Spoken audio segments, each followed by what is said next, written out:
at masagana raw para sa pagnenegosyo ang taong 2011, mga astrologer. Anong negosyo naman kaya ang papatok ngayong taon? Alamin sa pagtutok ni Bernadette Reyes.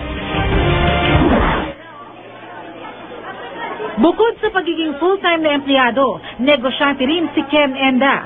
Pinasok niya ang food court business nitong 2010. Pandagdag kita sa kanyang buwan ng sweldo bilang ahente. Minsan naman wala naman akong ibang ginagawa sa extra time ko. Instead of doing stupid things, kailangan na lang siguro business na lang. Stir-fried noodles, scramble at siomai ang ilan sa mga nausong food court business ngayong 2011. Pagkain pa rin daw ang isa sa mga papatok na negosyo ayon sa Philippine Chamber of Commerce and Industry. Bukod kasi sa pangunahing pangangailangan ng pagkain, lumalaki rin ang populasyon ng Pilipinas. Pati iba't ibang klase ng inumin, papatok din daw lalo na sa summer.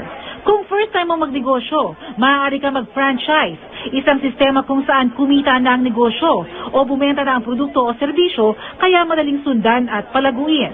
Sa halagang 21,888 pesos, maaari na makapagsimula ng isang collapsible food court business.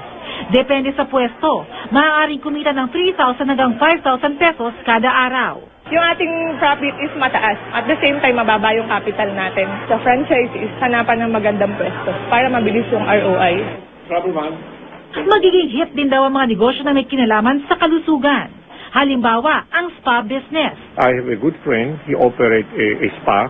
The first 2 years, nahihirapan siya. Ngayon, when people go there, they have to fall in line.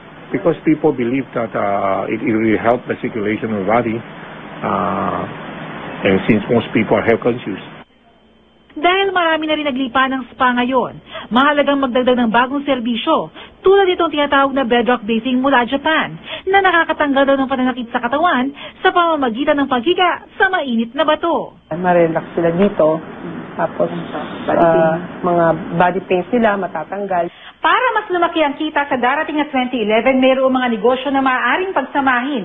Tulad itong spa na mayroong katabing salon kung saan matapos magpamasahe, maaari na rin magpaganda at magpagwapo ang mga customer. Tandaan lang na hindi lahat ng negosyo agad kikita.